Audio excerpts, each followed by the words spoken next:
नमस्कार विद्यार्थी मित्रांनो, स्वागत आहे तुमच्या आपल्या यूट्यूब चॅनलवर। आजच्या व्हिडिओमध्ये आपण 3 महत्त्वपूर्ण ॲडव्हर्टाइजमेंट्स बघणार आहोत। या ॲडव्हर्टाइजमेंट्सकडे भरपूर विद्यार्थ्यांचे दुर्लक्ष झालेले आहे, कारण मागील काही दिवसांमध्ये रेल्वेच्या ॲडव्हर्टाइजमेंट्स आलेले आहेत आणि विद्यार्थी रेल्वेचे फॉर्म भरून राहिलेले आहेत।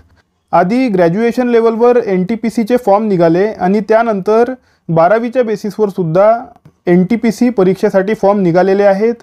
यामुळे विद्यार्थ्यांचे या 3 मोठ्या भरती परीक्षांकडे दुर्लक्ष झालेले आहे।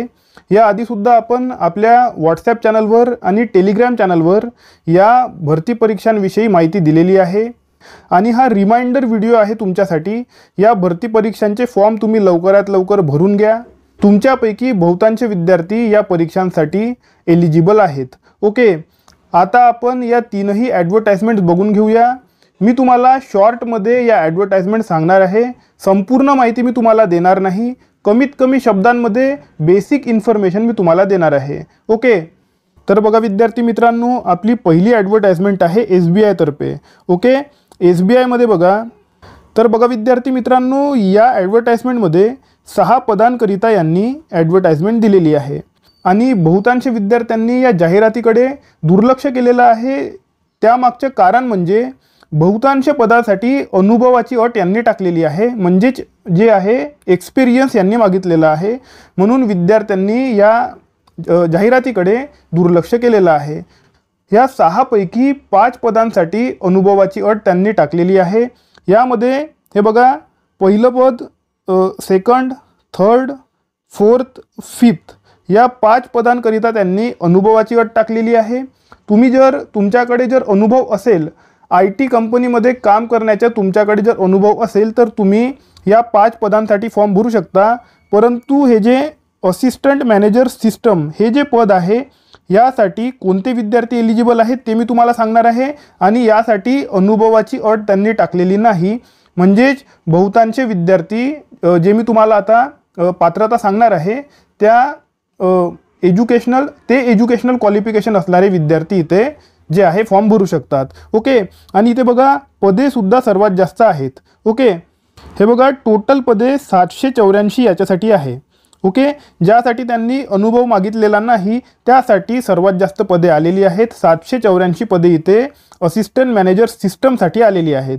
ओके, तर बघा विद्यार्थी मित्रांनो, बहुतांश पदासाठी अनुभव मागितलेला आहे। उदाहरणार्थ बघा, डेप्युटी मॅनेजर सिस्टमसाठी प्रोजेक्ट मॅनेजमेंट अँड डिलिव्हरी या पदासाठी बघा, इथे बघा essential experience minimum 4 years of post basic qualification experience in software development असं यांनी इथे मागितलेलं आहे। ओके, आणि बहुतांश पदासाठी अशा प्रकारचे अनुभव तुम्हाला यांनी इथे मागितलेले आहे। इथे सुद्धा बघा, हे बघा सेकंड पोस्ट आहे, इथे सुद्धा यांनी हे बघा वर्क एक्सपिरियन्स 4 वर्ष।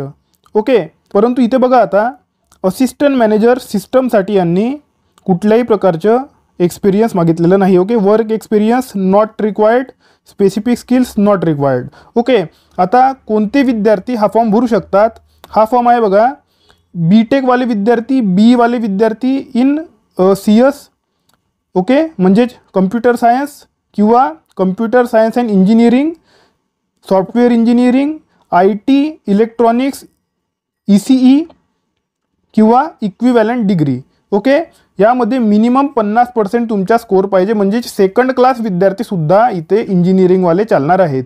ओके, खूप कमी अशा परीक्षा असतात ज्यामध्ये सेकंड क्लास इंजिनिअरसुद्धा चालत असतो, म्हणून हा फॉर्म तुमच्यासाठी इम्पॉर्टंट आहे।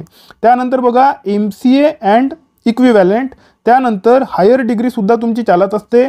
पोस्ट ग्रॅज्युएशन MTechमध्ये आणि MSc मध्ये सुद्धा इक्विव्हॅलंट स्किल्समध्ये, म्हणजेच CS असेल, IT असेल, ओके, सॉफ्टवेअर इंजिनिअरिंग असेल, ECE असेल, इलेक्ट्रॉनिक्स असेल, तर यामध्ये तुमचं जे आहे MTech आणि MSc सुद्धा तुम्हाला चालणार आहे।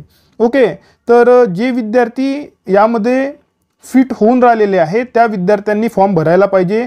BE केलेलं असेल, BTech केलेलं असेल, CS मध्ये, IT मध्ये, ECE मध्ये, इलेक्ट्रॉनिक्समध्ये किंवा MCA केलेलं असेल, आणि किंवा बघा MTech केलेलं असेल, MSc केलेलं असेल, CS मध्ये, IT मध्ये, सॉफ्टवेअर इंजिनिअरिंगमध्ये, ECE मध्ये, तर तुम्ही हा फॉर्म भरून टाका. ओके. आता मी तुम्हाला याची फीज वगैरे सांगणार नाही, तुम्ही स्वतः बघून घ्या. तुम्हाला जे कागदपत्र लागणार आहे किंवा एक्झाम कशी होणार ते सुद्धा मी तुम्हाला सांगणार नाही, ते तुम्ही स्वतः बघून घ्या. रिमाइंडर व्हिडिओ आहे हा. मी तुम्हाला इथे फक्त बेसिक इन्फॉर्मेशन देणार आहे की तुम्ही हा फॉर्म भरू शकता. ओके. लास्ट डेट मी तुम्हाला सांगून देतो. हे बघा विद्यार्थी मित्रांनो, 14 तारखेपासून फॉर्म सुरू झालेला आहे आणि 4 तारखेपर्यंत तुम्ही फॉर्म भरू शकता. ओके. 4 ऑक्टोबर लास्ट डेट आहे. 4 तारखेपर्यंत तुम्ही याचा फॉर्म भरून घ्या. ठीक आहे. फीज वगैरे तुम्ही स्वतः पाहून घेऊ शकता. लिंक दिलेली आहे. PDF डाउनलोड करा आणि तुम्ही याची फीज वगैरे आणि कोणते कागदपत्र लागणार आहे, एक्झाम स्कीम काय राहणार आहे ते तुम्ही यामध्ये बघून घ्या. ओके. आता आपण वळूया आपल्या दुसऱ्या नंबरच्या ॲडव्हर्टाइजमेंटकडे. तर बघा विद्यार्थी मित्रांनो, ही आजची आपली सेकंड नंबरची ॲडव्हर्टाइजमेंट आहे. न्यू इंडिया इन्शुरन्स कंपनी मार्फत ही ॲडव्हर्टाइजमेंट आलेली आहे. यामध्ये टोटल पदे बघा, टोटल पदे आहेत 170. परंतु 170 पदांकरिता तुम्ही सर्वचे सर्व विद्यार्थी एलिजिबल राहणार नाही. कोणत्या पदाकरिता सर्वचे सर्व विद्यार्थी एलिजिबल आहेत ते मी तुम्हाला आता सांगणार आहे. लास्ट डेट मी तुम्हाला आताच सांगून देतो बघा, 29 सप्टेंबर. ओके. 29 सप्टेंबरपर्यंत तुम्ही हा फॉर्म भरू शकता. 10 तारखेला फॉर्म भरायला सुरुवात झालेली आहे. लास्ट डेट जवळ येऊन राहिलेली आहे. तुम्ही लास्ट डेट जाण्याच्या आधी फॉर्म भरून घ्या. एक्झाम 13 ऑक्टोबरला होणार आहे तुमची प्रिलिम, आणि तुमची जे मेन्स आहे म्हणजे फेज 2 आहे तो 17 नोव्हेंबरला होणार आहे. म्हणजे नोव्हेंबरच्या एंडिंगपर्यंत तुमची संपूर्ण एक्झाम पार पडून जाणार आहे. ओके. आता बघा एज्युकेशनल क्वालिफिकेशन. यामध्ये तुम्ही बघा, इथे मी तुम्हाला आधी सांगून देतो, 2 पदांकरिता फॉर्म आहे. 2 पदे म्हणजे 2 पोस्ट. ओके. 2 पोस्ट यांनी भरण्यासाठी काढलेले आहेत. पहिली पोस्ट आहे अकाउंट्स डिपार्टमेंट. सेकंड जी पोस्ट आहे ते आहे जर्नलिस्ट. ओके. यामध्ये हे बघा, जर्नलिस्टसाठी तुमच्यापैकी प्रत्येक विद्यार्थी जे आहे क्वालिफाईड राहणार आहे. ओके. इथे बघा यांनी दिलेलं आहे बघा की a candidate must possess minimum qualification of graduate और बघा post graduate. Okay. In any discipline. Okay. तुम्ही जर ग्रॅज्युएट असाल किंवा तुम्ही पोस्ट ग्रॅज्युएट असाल तर तुम्ही जर्नलिस्ट पदासाठी फॉर्म भरू शकता. आणि इथे सुद्धा जर्नलिस्ट पदासाठी बघा 120 पदे देण्यात आलेली आहेत, म्हणजे जास्त पदे जर्नलिस्ट पदासाठी यांनी दिलेली आहेत. ओके. अकाउंट्स पदासाठी सर्वचे सर्व विद्यार्थी एलिजिबल नाहीत. इथे बघू शकता तुम्ही, हे बघा स्पेशालिस्टचे पद आहे. अकाउंट्स डिपार्टमेंटमध्ये यांनी जे पद दिलेलं आहे ते बघा हेच पद आहे, स्पेशालिस्ट म्हणून ते पद आहे. ओके. इथे प्रत्येक विद्यार्थी एलिजिबल नाही. अकाउंट डिपार्टमेंटशी रिलेटेड हे पद आहे. ओके. आणि मिनिमम क्वालिफिकेशन तुम्ही स्वतः इथे वाचून घेऊ शकता. प्रत्येक विद्यार्थी इथे एलिजिबल नाही. ठीक आहे. तर हा फॉर्मसुद्धा तुम्ही भरून घेऊ शकता. एज बघा, मॅक्झिमम एज 30 वर्षे आहे ओपन कॅटेगरीसाठी. यामध्ये SC ST आणि OBC विद्यार्थ्यांना एज रिलॅक्सेशनसुद्धा मिळणार आहे, तर ते सुद्धा तुम्ही बघून घेऊ शकता. परीक्षेची स्कीम काय राहणार आहे ते सुद्धा तुम्ही स्वतः बघून घेऊ शकता. लिंक मी तुम्हाला दिलेली आहे. लिंकवर क्लिक करून तुम्ही PDF डाउनलोड करून जे आहे तुम्ही बघून घ्या. तुमच्या मनामध्ये काही प्रश्न असतील, काही शंका असतील तर तुम्ही ते मला कमेंट सेक्शनमध्ये विचारू शकता. तुमच्या प्रत्येक प्रश्नाचे उत्तर मी कमेंट सेक्शनमध्ये देणार आहे. आता बघा विद्यार्थी मित्रांनो, ही आपली 3ऱ्या नंबरची ॲडव्हर्टाइजमेंट आहे. कॅनरा बँकेतर्फे ही ॲडव्हर्टाइजमेंट आलेली आहे. ग्रॅज्युएट विद्यार्थ्यांकरिता अप्रेंटिसशिप प्रोग्राम आहे. अप्रेंटिसशिप जर तुम्हाला करायची असेल तर तुम्ही हा फॉर्म भरू शकता. टोटल पदे बघा, टोटल पदे यांनी 3000 पदांसाठी जी आहे ही ॲडव्हर्टाइजमेंट आलेली आहे. 21 तारखेला फॉर्म भरण्याची सुरुवात झाली. 4 तारखेपर्यंत तुम्ही फॉर्म भरू शकता. 15 दिवसांच्या कालावधी यांनी तुम्हाला फॉर्म भरायला दिलेला आहे. ओके. याची बघा लिस्ट जी आहे, लिस्ट तुमची स्टेट वाईज लागत असते. स्टेट वाईज तुमच्या यांनी जागा दिलेल्या आहेत. महाराष्ट्रासाठी बघा, महाराष्ट्र कुठे आहे हे बघा, मेघालय आहे. हे बघा महाराष्ट्र. महाराष्ट्रामध्ये लँग्वेज आहे मराठी. मराठी लँग्वेज तुम्हाला कंपल्सरी आहे. आणि 200 जागा यांनी इथे महाराष्ट्र राज्यासाठी दिलेल्या आहेत. तुमच्या कॅटेगरीनुसार जागा तुम्ही इथे स्वतः बघून घेऊ शकता. तुम्ही जो फॉर्म भरणार आहात, तुमची जेव्हा लिस्ट लागणार, ती लिस्ट लागल्यानंतर तुम्हाला तुमच्या राज्यामध्येच प्लेसमेंट मिळणार आहे. ओके. इथे बघा एज्युकेशनल क्वालिफिकेशन बघा, एज सांगून देतो आधी, 28 वर्षापर्यंत तुम्ही फॉर्म भरू शकता. SC ST OBC आणि दिव्यांग वगैरे विद्यार्थ्यांना एज रिलॅक्सेशन मिळणार आहे. एज्युकेशनल क्वालिफिकेशनमध्ये प्रत्येक विद्यार्थी जो ग्रॅज्युएट आहे कोणत्याही फील्डमध्ये तो विद्यार्थी फॉर्म भरू शकतो. ठीक आहे, तुम्ही ग्रॅज्युएट असाल तर तुम्ही फॉर्म भरू शकता. लोकल लँग्वेज तुम्हाला येणे गरजेचे आहे. त्यासाठी 10वी किंवा 12वीमध्ये जे आहे मराठी विषय तुमच्या असेल. 10वी किंवा 12वीमध्ये प्रत्येकाला मराठी विषय असतो. मराठी विषयाची परीक्षा तुम्ही क्रॅक केलेली असते. मराठी विषयाचा पेपर तुम्ही क्रॅक केलेला असतो. तर तुम्हाला त्याची मार्कशीट ते मागणार आहे. ओके, मार्कशीट तुम्हाला तिथे अपलोड करावी लागणार. मग तुम्हाला बघा इथे लोकल लँग्वेजची टेस्ट द्यावी लागणार नाही. ओके, ज्यांच्याकडे सर्टिफिकेट नाही 10वी किंवा 12वीची, ज्यांच्याकडे मार्कशीट नाही, ज्यांनी इतर राज्यांमध्ये 10वी किंवा 12वी केलेली आहे, MP मध्ये शिकलेला असेल, UP मध्ये शिकलेला असेल, मग आपल्या राज्यामध्ये आलेला असेल आणि इथे येऊन जर बघा 10 वर्षापासून राहत आहे, 5 वर्षापासून राहत आहे आणि त्याला जर मराठी लँग्वेज येते तर त्याची बघा टेस्ट त्याची होणार आहे आणि लोकल लँग्वेज टेस्ट त्याला पास करावी लागणार आहे. ठीक आहे, आणि फिजिकल आणि मेडिकल फिटनेस सर्टिफिकेट तुम्हाला नंतर ते मागतील. ठीक आहे, ते सुद्धा तुम्हाला द्यावं लागणार.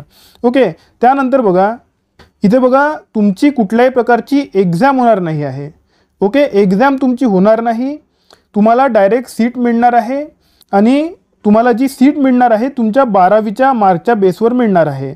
ओके, 12वीच्या मार्कनुसार तुमची लिस्ट लागणार आहे आणि जर तुम्ही 12वी केलेली नसेल, डायरेक्ट डिप्लोमा केलेला असेल तर डिप्लोमाच्या मार्कनुसार तुमची लिस्ट लागणार आहे आणि तुमच्या राज्यामध्ये तुम्हाला प्लेसमेंट मिळणार आहे.